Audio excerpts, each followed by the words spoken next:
বাংলার ডেয়ারি শিল্পকে বিশ্বের দরবারে পৌঁছে দিতে মাস্টার প্ল্যান রাজ্য সরকারের। মঙ্গলবার সল্টলেকে প্রাণী সম্পদ দফতরের আয়োজিত এক বৈঠকে এক গুচ্ছ বড় ঘোষণা করলেন প্রাণী সম্পদ মন্ত্রী দিলীপ ঘোষ।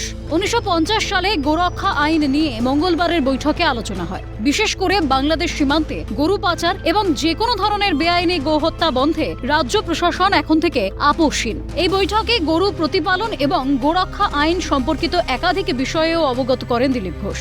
বৈঠকে খুশি যাদব সমাজের প্রতিনিধিরাও। এদিনের বৈঠকে উপস্থিত ছিলেন কাটোয়ার বিজেপি বিধায়ক কৃষ্ণ ঘোষ। আজকে হলো 1950 সালের যে আইন, গোরক্ষা যে আইন, সে আইনটা বিস্তারিত ব্যাখ্যা করলেন। আমরা সবাই জানতে পারলাম যে কেমন করে গরুকে রক্ষা করতে হবে, গরুকে পালন করতে হবে এবং প্রকৃতির সাথে গরুর মানুষের যে একটা সম্পর্ক, সেই সম্পর্কটা ভালোভাবে আমরা বুঝলাম। আমরা আগামী দিনে গরুকে রক্ষা করার জন্য সকলে মিলে একসাথে প্রচেষ্টা করব। গরুর দুধ বাড়াবো, কর্মসংস্থান বাড়াবো, আর সমস্ত মানুষ যাতে এই গো পালনের সাথে যুক্ত হয়, গ্রামীণ মানুষ, তার প্রচেষ্টা আমরা করব। আমাদের মূলত বিষয় হচ্ছে যে এই ধরনের অভিযোগ আমাদের কাছে সরাসরি আসেনি। কিছু একটি সংস্থা যারা মানুষকে বিভ্রান্ত করার জন্য আর ভিডিও করে সোশ্যাল মিডিয়ায় ছেড়েছে। আমাদের জানাজানি আছে যে মূল এখন পর্যন্ত গরু বিক্রি নিয়ে কোনো নিষেধাজ্ঞা নাই, গরু বিক্রি হচ্ছে। এটা তো আগে আইন ছিল, এখন আইন আছে 14 বছর পর্যন্ত গরু দুধ দেয়। আমাদের কাছে গোমাংস চেয়ে গরুর দুধটা বেশি প্রয়োজনীয়। তার জন্য আমরা গরুর দুধটা যাতে সকল মানুষ খেতে পায় সেদিকে বেশি লক্ষ্য রাখবো। মাংসটার দিকে আমরা কম লক্ষ্য রাখবো। নির্দিষ্ট সময়ের পর সেটা বিক্রি হোক, সেটা কসাইখানা যাক, আমাদের আপত্তি নেই, কিন্তু দুধটা আমার কাছে বেশি দরকার। বঙ্গীয় যাদব মহাসংঘের প্রতিনিধিরা এবং বিভিন্ন যাদব যেগুলি সংগঠন রয়েছে, যাদব সংগঠনের প্রতিনিধিরা আজকে এসেছিলেন প্রাণী সম্পদ দপ্তরে। প্রাণী সম্পদ উন্নয়ন দপ্তরের মন্ত্রী দিলীপ ঘোষের সঙ্গে তাদের বৈঠক হয়েছে। মূলত গো হত্যা নিয়ে একটি নির্দিষ্ট আইন আনতে চলেছে সরকার।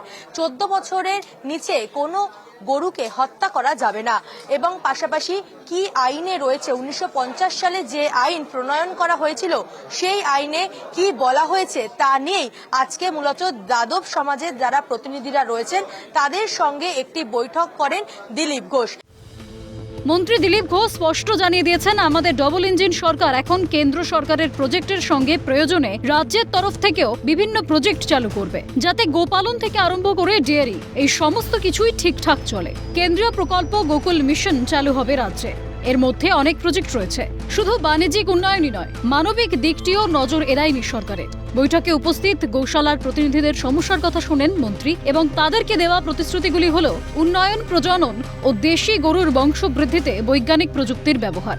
যারা ব্যক্তিগত খরচ বা দানের উপর ভিত্তি করে গোশালা চালান তাদের সরকারি প্রকল্পের আওতায় এনে আর্থিক সহায়তা প্রদান। পশুপালকদের সমস্যা সমাধানে নিয়মিত এমন বৈঠকের আয়োজন করা হবে। কেন্দ্র সরকারের অনেক প্রজেক্ট আছে, সেসব প্রজেক্ট এখানে লাগু হতো না। আমাদের ডবল ইঞ্জিন সরকার এখন কেন্দ্র সরকারের প্রজেক্টের সঙ্গে সঙ্গে প্রয়োজন হলে আমাদের তরফ থেকে বিভিন্ন প্রজেক্ট আমরা চালু করব, যাতে গৌপালন থেকে আরম্ভ করে ডেয়ারি এই সমস্ত কিছু ঠিকঠাক চলে, লোক দুধও খেতে পায় এবং বেআইনিভাবে গো হত্যা বা বাংলাদেশের পাচার এগুলো যেন বন্ধ হয়। টিএমসিকেও দেখা যাচ্ছে না। টিএমসি ছিল হাওয়াতে, ভয়ের পরিবেশ তৈরি করে জিততো, সেটা সম্ভব নয়।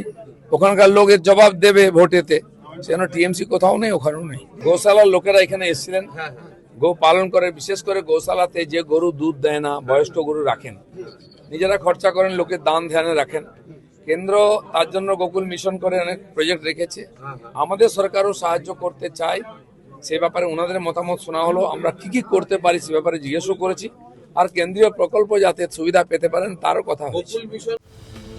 রাজ্যে দুগ্ধ বিপ্লব ঘটানো থেকে শুরু করে পশু সম্পদ রক্ষা, প্রাণী সম্পদ দফতরের এই বহুমুখী পরিকল্পনা পশুপালকদের মনে নতুন আশার আলো জাগিয়েছে। বিশেষ করে গোকুল মিশনের বাস্তবায়ন এবং পাচার রোধে মন্ত্রীর এই কড়া অবস্থান গ্রামীণ অর্থনীতিতে কতটা প্রভাব ফেলে এখন সেটাই দেখার। ক্যামেরায় জ্যাকি সিং এর সঙ্গে রেশমি দাস এবং অরূপ সেনগুপ্তের রিপোর্ট, ক্যালকাটা নিউজ।